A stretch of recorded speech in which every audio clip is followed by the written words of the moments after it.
Hi guys, welcome back to the 5th episode of the .collab.podcast.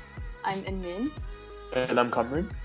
and we'll be comparing the education abroad in the UK, US, and Australia.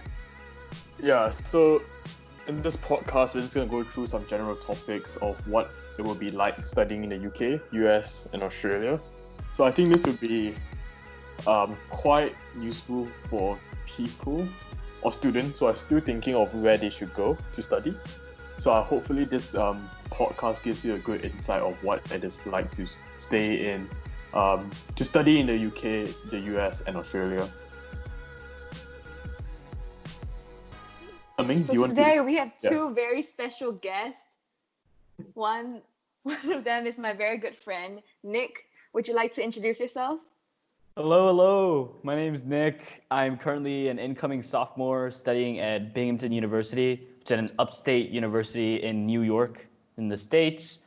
And I was asked to present an interesting fact about me, and that is I may be from Penang, Malaysia, but my Malay is really bad. Tapi saya belajar perlahan-lahan. Very good. Oh gosh, okay. Fun fact, his Chinese is really bad too. Yeah, but it's definitely better than my Malay. Trust, you know that's true. Yeah, so Nick will be talking about the US education system and how he coped with his first year. And Kamran, would you like to introduce Keith? Yeah, so I have my best friend for life, Keith Tan. We go a long way back. So Keith, do you want to introduce yourself? Yeah, guys. I'm Keith, and I'm studying in Perth, Australia, at the University of Western Australia. I'm currently in my second year, and interesting fact about myself is the gap between my two front teeth is actually caused by when I was very young. I wanted to be like my dad, and my dad actually used those, after when you eat, you use those toothpicks to again dig out the food between your teeth. So I started doing that between the gap of my tooth and just kept doing that. And I just grew a hole over the years. Mm-hmm. Yeah, man. That is very interesting, to be complete honesty. Also, another fun fact, I'm getting Invisalign soon, and I actually booked the appointment this Sunday. Gotta get it fixed. Yeah. Love that. Interesting. Thanks, Nick and Keith, for introducing yourself. So, Dude, it just started. pardon? It just started Oh, recording. it just started?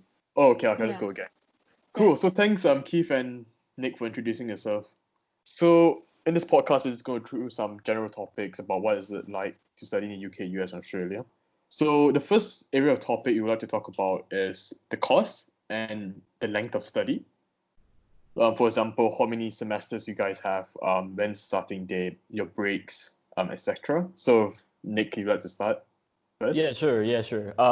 So in terms of length of time for typical US system, usually you have what are called semesters. They're usually 4 months long, and you have 2 of each. So it goes from August to December. You'll have a winter break, and then January to usually May. Some schools will fluctuate, but typically 2 semesters. And a typical bachelor's degree will usually take 4 years. So that's 8 semesters, quick maths. And if you want to go on to do a master's, it's another 2 years normally. If you want to go to doctorate, it's a lot longer, depending on your field of study. So a medical degree would probably take 7 years, something like that. That's the length of time. What was the other part, Kamran? The starting dates and like when you have your breaks and stuff. Yeah, so usually start around August. It's usually late August for the fall semester. We call it fall, by the way. I know in the UK and Australia it might be called autumn. It's a better name for it. In a fall semester, start in August. We usually have a big break in the middle. It's like a Thanksgiving/fall break. Then we have a winter break, Christmas time, and then come back January, around late January. Then there's another big spring break in the middle, and then you usually end around the start of May. That's what the American system looks like in terms of time. Okay. Wait, you have quite a lot of holidays then. You have a lot of Yeah, a little bit. They have quite a few, yeah. Yeah. And how long is your summer break? 4 months, is it? How long is it? It might be 3 months actually. 3 which is months? pretty long. Yeah. I know Canada has like 4 months for some schools. Probably, yeah. They just Yeah. like breaks.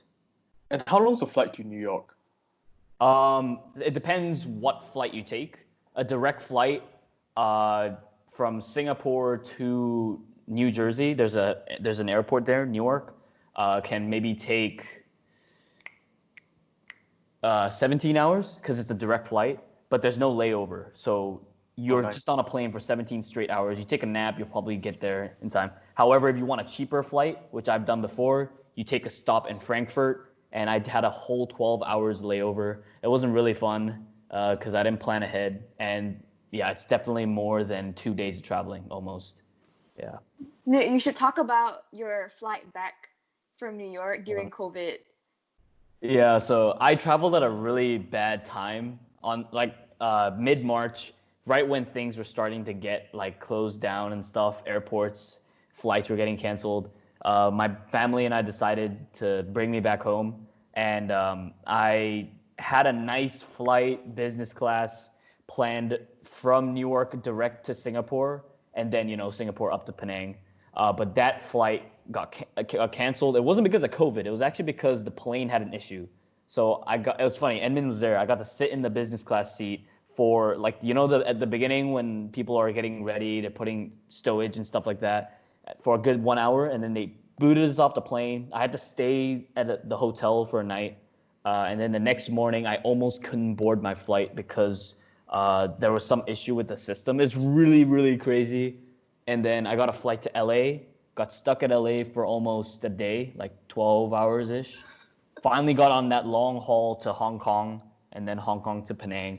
So if we're factoring in time zones, it was an almost 5-day journey, but without time zones, it's like 3.5. It's crazy. Yeah, it's crazy. But I made it. I made it, right? And he didn't get COVID. Didn't get COVID. Yeah. Yeah. Okay. Damn, that's long. But so why did you have to go to LA? Like, why not just take the direct from? Yeah. So the flight from the direct flight from New York to Singapore, I guess they cut down the schedule on it. So since it got canceled that day, they weren't offering it the next day. So they had to offer another flight, which was with United Air, because they're under the same alliance. I guess they could make it work. So, but United Air goes the other direction. It stops in LA, and then it's really complicated. But I made it, right? Yeah, that's why. Must be so intense because you're spending so much time in the airport, and you're trying not to touch anything because of COVID.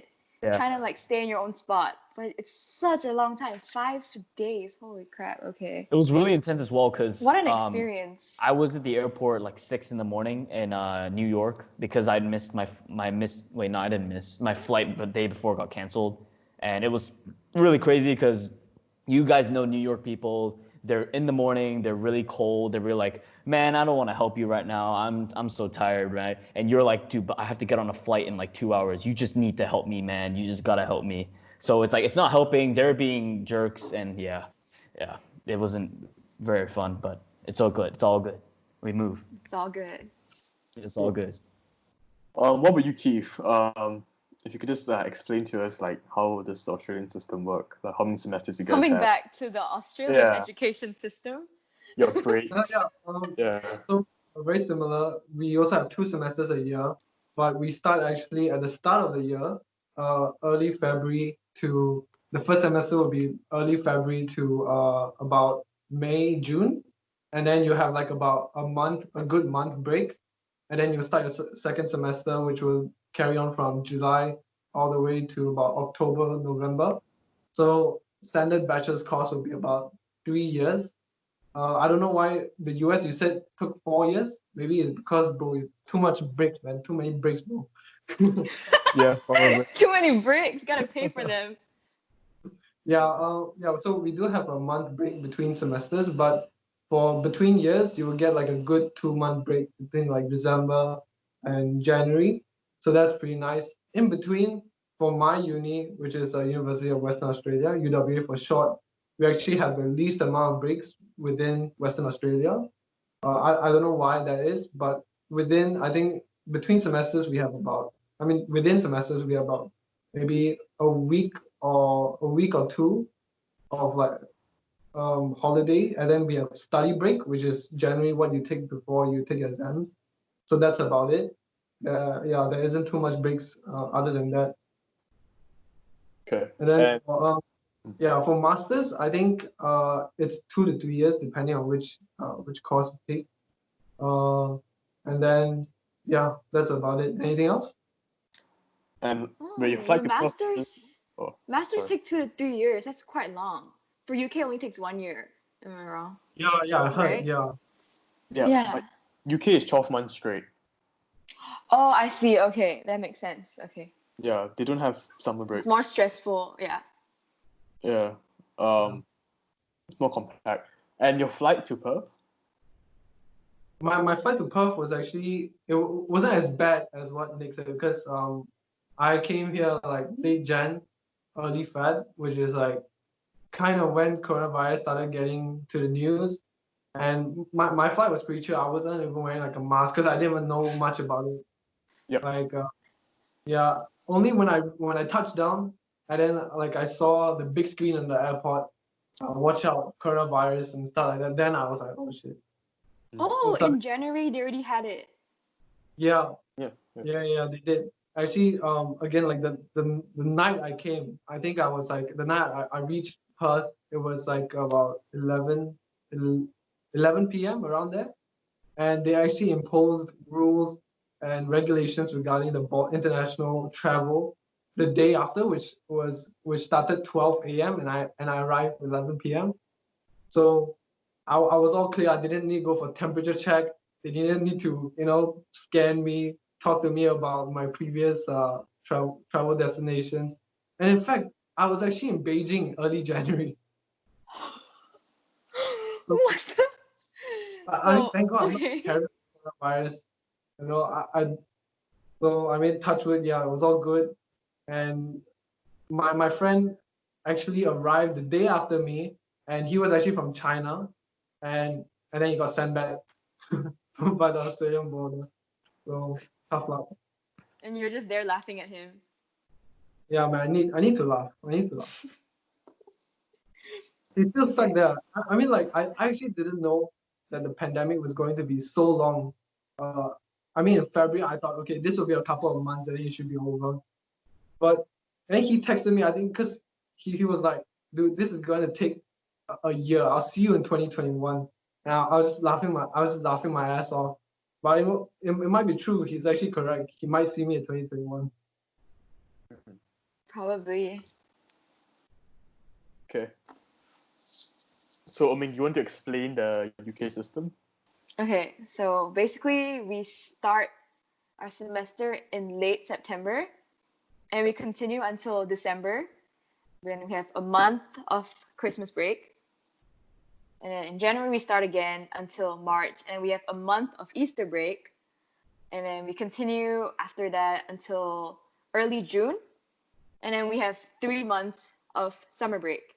So in total, we have 5 months of break, which is quite a lot. But after hearing you guys, I think it's quite similar. Actually, I'm not sure about Australia, but pretty sure we're similar to US. But it's just that US breaks it in more segments. They have like a week break and they have week breaks and we don't really do that. Yeah. We have study breaks for some courses, but not all courses have it. Yeah. So basically 5 months. Yeah. So you only study 7 months of, holy crap, quick maths.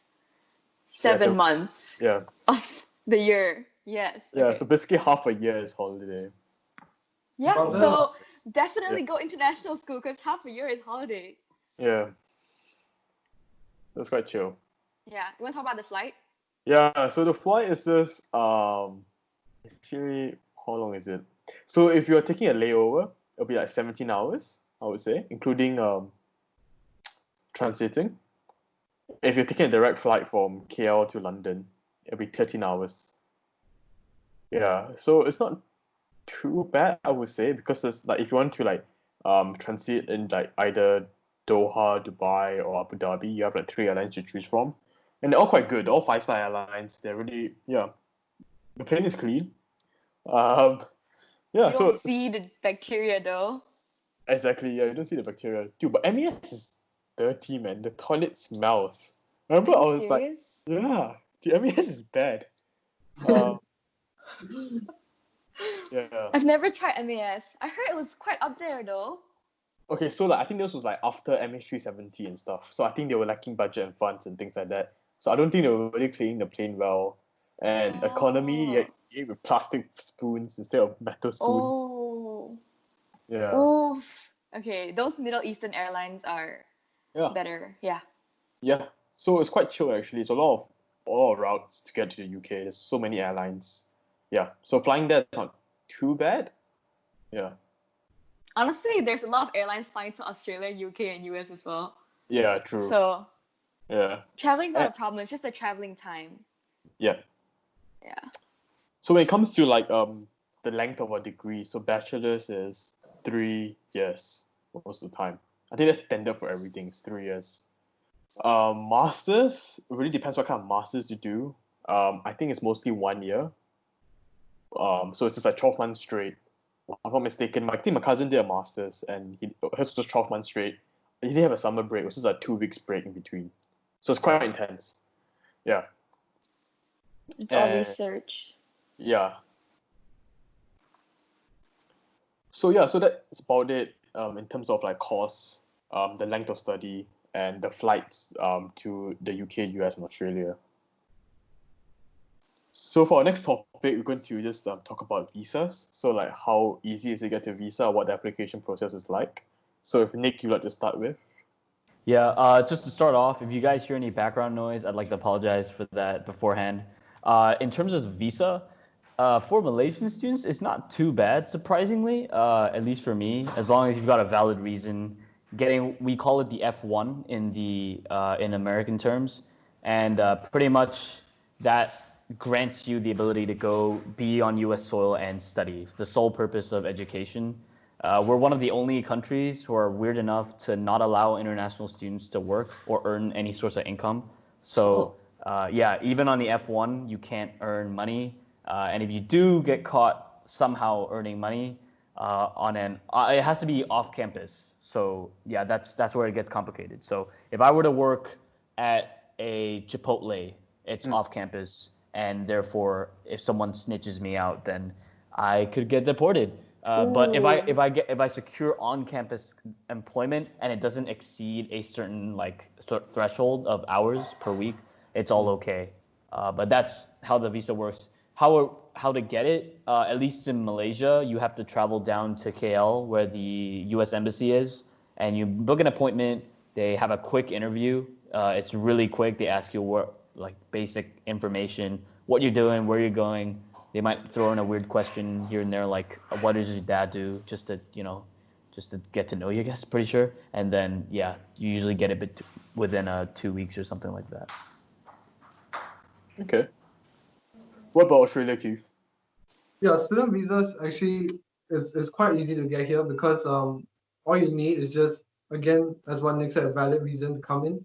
So that reason would be getting accepted to any Australian education institutions. So once you get like a legitimate Australian offer by whether it's a uni, whether it's a school, and then once you get that, it's very, very easy to apply for a student visa. And you are actually allowed to work under the student visa, and you're only allowed to work up to 20 hours a week, somewhere there if I'm not wrong. Yeah, so relatively easy to get student visa. It's just the visa after you finish your course, then it gets a bit harder because some people may want to either further their career in Australia, and they may need to get permanent residency. And from what I've heard, it has been a bit harder to get over the recent years because I think Australia has been closing down their borders a bit. And I was at a networking session quite some time ago, and I was talking to an immigration officer, and we were talking about permanent residency with Malaysian students. And he said, yeah, it is much harder to get than if you were to get maybe in the early 2000s. Right now, I think Australia is a bit Australia is a bit protectionist in terms of their border, and they are very, very careful in terms of who they grant the permanent residency to. So yeah, there are other options that students can other type of visas that they can get after they have graduated. But yeah, I would advise them to take a look on the internet.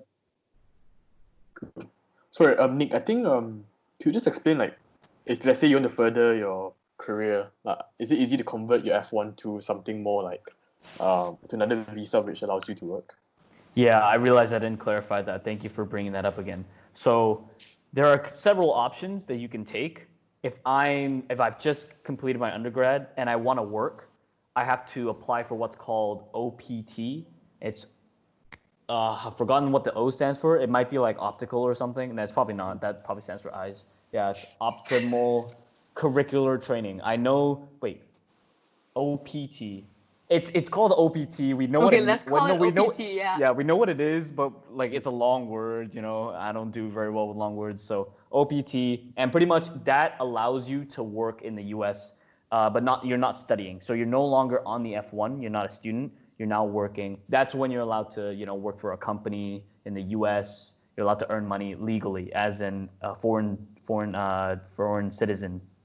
But you would have to get a job before you can apply for OPT, right? Exactly. So we call these there's a word for it, but I like to call it the window, the window time frame where let's say I'm a senior first semester. I have roughly a semester's time to secure employment by the time I get to graduation date. And pretty much it differs for each major. So I know for a fact, since I'm a business major, we have a year to secure some form of employment. If you don't find anything by that year, you risk getting your visa revoked, and then hence you have to go back. Deported. Yeah, exactly. I think other majors like doctors or something like arts, they have longer periods, like 4 years even. That's pretty long. I think it's business students, I just know for a fact it's 1 year. And that's for employment. And Edmund's right. You need to show proof of secured employment. Otherwise, you risk getting revoked. But if you want to further your studies, that's also an option. I just finished my undergrad. If I want to stay in the U.S., I can reapply for a master's degree and then have my F1 rechanged. Because on your F1, it says undergraduate. You can't go on to a master's until it says master's. So they reissue you a new visa, essentially. That's how it works. It's very weird. Basically, when you're an international student, you don't take your citizenship for granted. Everything needs to be planned out, and you need to apply for things. If your life plan changes, gotta keep applying. Yeah. It's like a subscription. That's why I didn't know before uni. It's actually such a hassle, and we take our citizenship here for granted. Malaysia, yeah. Yeah, couldn't agree more. Mm-hmm. So for the UK, when it comes to getting a visa to study, so it's called a Tier 4 visa. And a Tier 4 visa basically allows you to study, I think, a bachelor's degree for 3 years.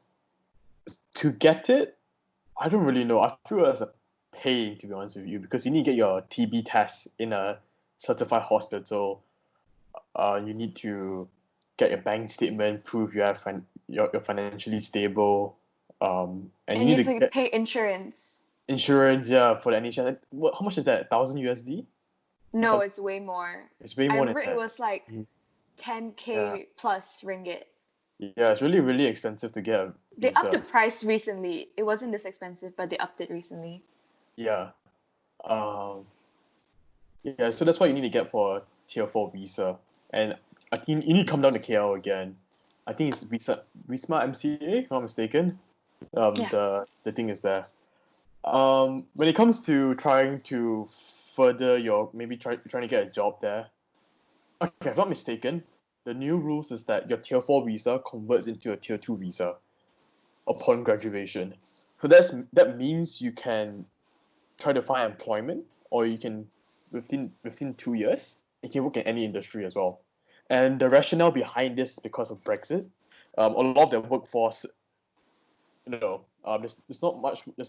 So they predicted like there won't be as many EU nationals coming to UK, so their workforce will will decrease essentially. So they are encouraging international students to actually stay back and to find employment.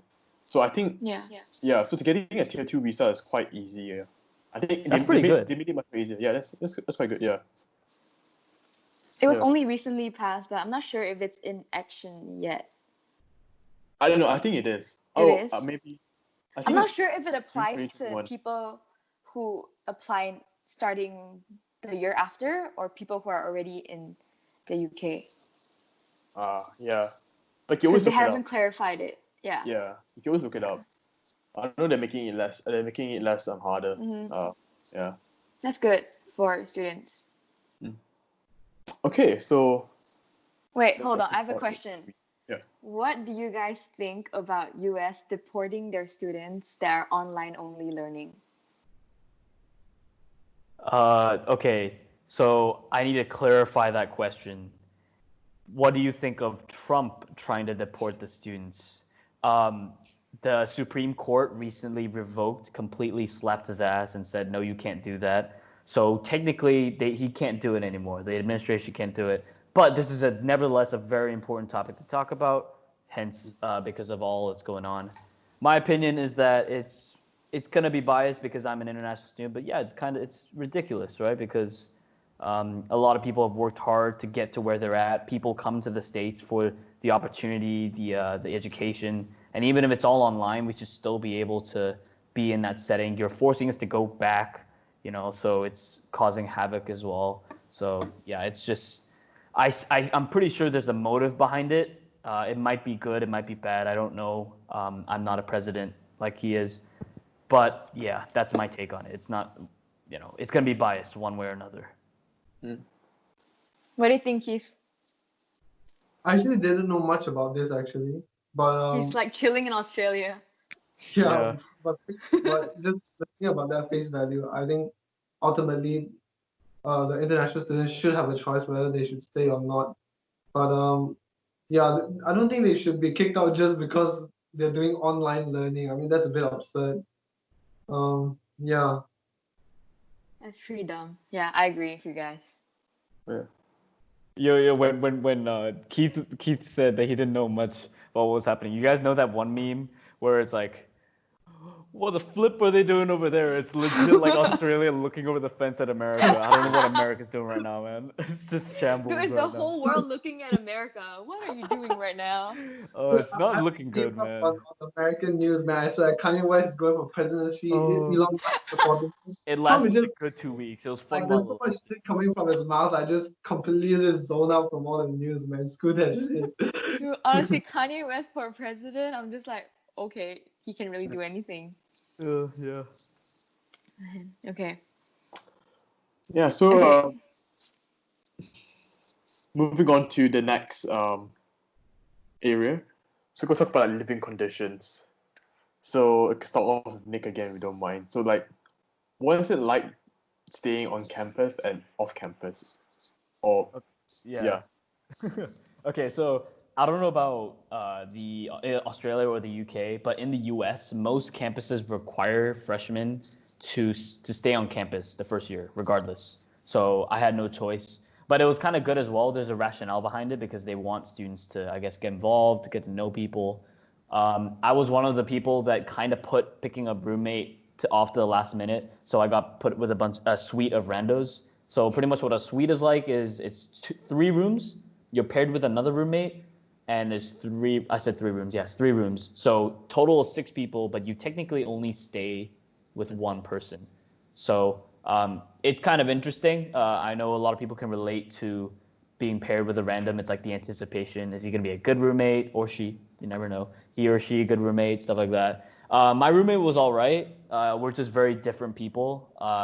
His idea of a Friday night was very different from mine. We'll just leave it at that. So nevertheless, he was good. I've heard a lot of stories about bad roommates. Another big difference that I think distinguishes the American living condition is the dining halls. I know in the UK, you guys probably self-cater. But in the States, it's a good thing because I can't cook to save my life. But Dining halls is where you can go buy food. They prepare food every day, and you spend like credits to get food. It's not the best and probably not the most healthy, but it's food, right? Okay. So you essentially like put with people in a room. Yeah. It's like a Okay. suite. And Yeah. and is your toilet en suite or outside? It's in the suite, but everyone shares it. There's one toilet for 6 people. Okay. Amazing. Yeah. 6 people. Yeah, I know it's a little different from. Like for you're the all suite. guys, right? Yeah, we're all guys. At least my suite is. I'm pretty sure they can have mixed, but I asked for all guys. Oh, so Imagine you can 6 girls sharing one bathroom. That's so chaotic. Yeah, probably. There's so much hair on the ground. Oh my god. Okay, I can't even picture it. Huh. So And Nick, what about, like sorry, Keith, go ahead. you're allowed to have female roommates, so like guys and girls are allowed to be roommates with each other. So you're going to be sleeping in the same room? Is that it? Okay, so personally, I don't know how it works, but I definitely do know that there are instances because the States, everyone is like more open, liberal. At least my campus is. So if I don't know how it works. I can't give you a definite answer. I would assume that's what it's like. Well, nice, huh? Probably. Keith is very Depends on what your interested in intentions that. are. Yeah, Keith Yeah, wants to I come might over go now. there for exchange program. He's gonna request an opposite gender roommate.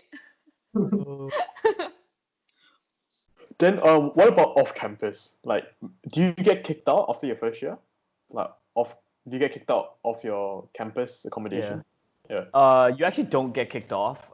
You can actually choose to live on campus here all the years of your schooling in the school. However, it's usually more pricey because the school's trying to earn money.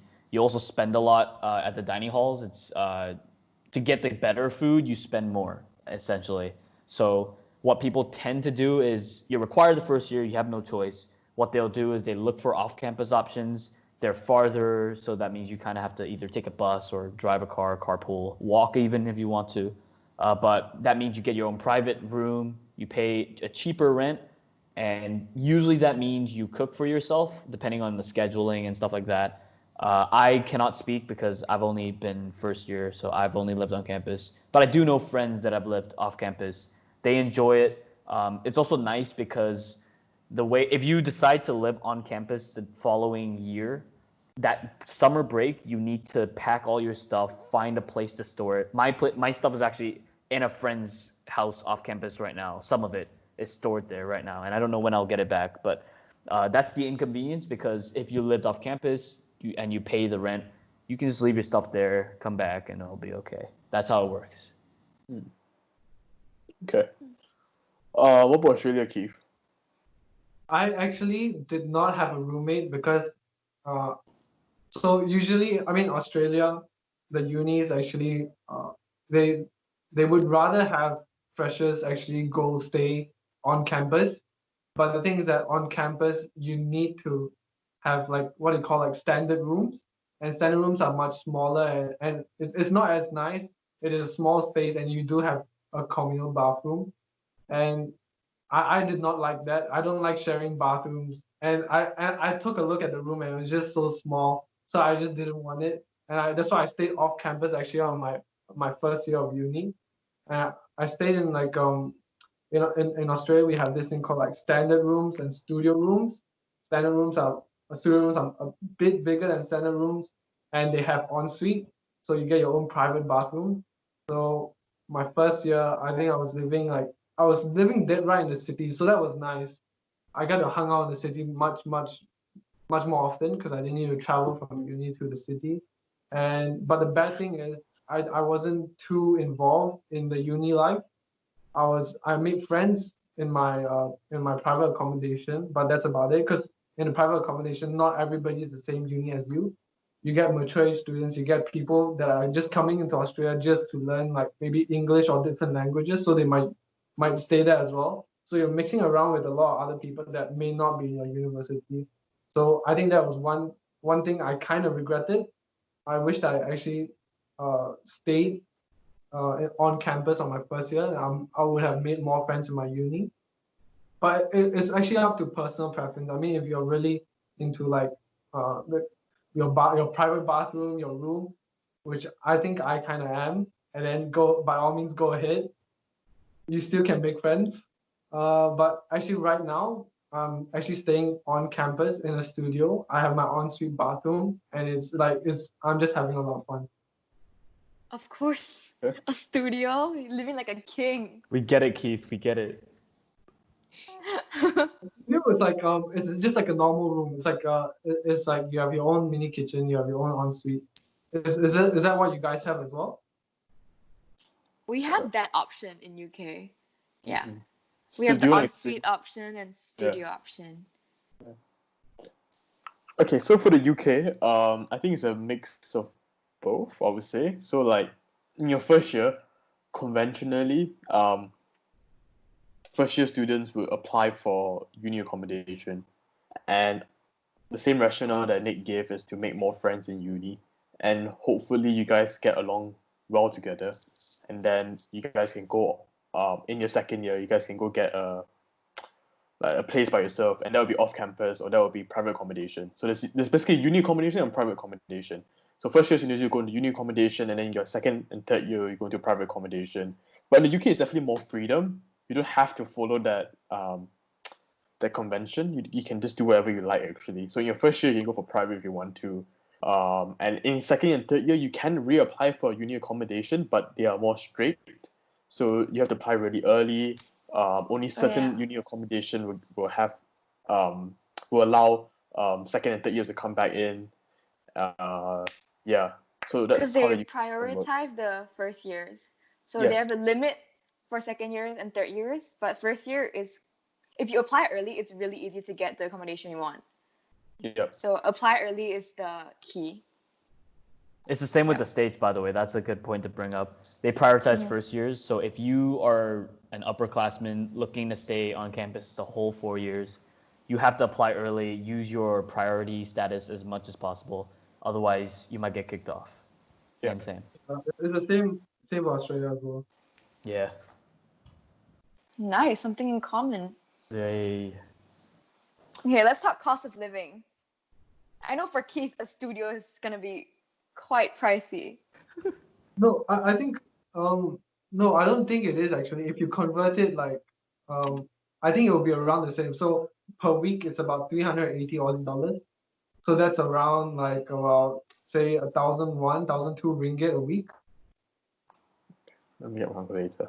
That is okay. So for So if you convert it to pounds, do you think it's around the same what you guys pay a week? okay, I just did the quick maths. I pay about 880 ringgit per week. But mine's not a studio. I share a kitchen with 5 other people. But I have my own bathroom. So I think a studio would be about the same price as yours. Yeah, about 1,001 as well. So studio, should be the same price. Nick, how about yours?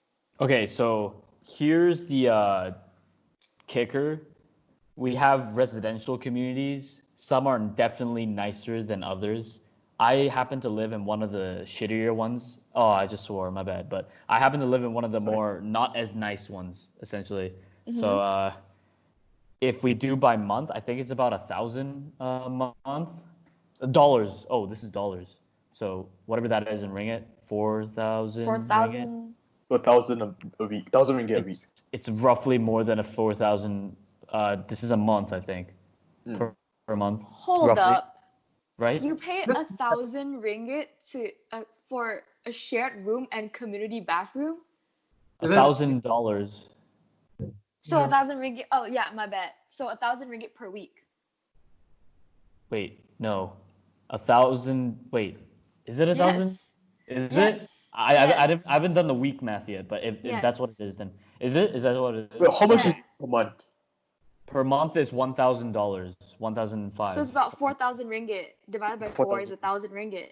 Yeah. Dude, you're getting ripped off, man. Come to UK. Like I said, they earn racks. Yeah, and they require it for first year, so they've guaranteed a bit of profit from one of your years in uni. Dude, for the same price, the quality is so different. We get our own bathroom. Keith is getting a studio. He has his own kitchen, Yeah. and you're out here swiping Oh, also, you know for what's meals. crazy? You know what's crazy? I like I said, I live in one of the not as nice dorms. So that's like I said, it's not that nice. The nicer one per year is, I think, let's go to the nicest one. Nicest one, $12,000 a year. So I don't know what the math is, but that's definitely more than what I'm paying now. So if you Wait, think I'm getting ripped off, 1,000 imagine if you live in the nice. It's the same. It's the Is same, it? 1,000. No, I don't think it's a year-long contract. Is it a year-long contract? It's a year 9 long. months. Oh, it's the same. It's the same, yeah, 1,001. Wait, no, wait. Is it? 12,000 divided by 12. I said 12 divided by 12. Oh my gosh, this is a math class. because the dorm I'm living in now, $9,000 per year. The expensive, nice, fancy one is $12,000 a Oh. year. So there's definitely a difference for sure. Even if it's not I'm pretty sure it's a lot, but it's money, right? So Okay, so you're Okay. paying $750 USD a week. yeah, just to live in the dorm, and don't forget I'm paying for A the month, food sorry. as well. Okay, so Yeah. 3,000 you get a month. Yeah, I didn't do the math that well. As you can tell, my math isn't my strong point, like my Bahasa. But yeah, we move. Alright. Business major. Yeah, we have it good. Good thing you're not majoring in like accounting or something. Physics. Yeah. Physics. Okay. But is that because you're in New York? Are you like in a more Ooh, that's the influential thing. part? That's the thing, though. I'm in upstate, so imagine if I stayed in Manhattan, like Columbia or NYU. It's over, mate. It's over. It's super over. expensive. I don't know He's what not it even is. in New York. I'm not even in. Well, I'm in this. Yeah, I'm not in the city. The not city in the is city. done for because the food is expensive. The rent is over. Is done for. Buying stuff is super expensive. You got a train fare to pay as well. So yeah, could be worse. Could be worse. Okay. Damn. There was a study done. Like Malaysian students in general, I think at like the minimum they spent per week, including rent, food, utilities, whatever, transport, it'll be around 550 Aussie dollars, close to 600. So that's about 1,000, 7,008 a week ringgit, just on like living expenses, food, everything. Yeah, Oh damn. I think that's fair. yeah. Include everything, yeah. It's expensive now. Everything.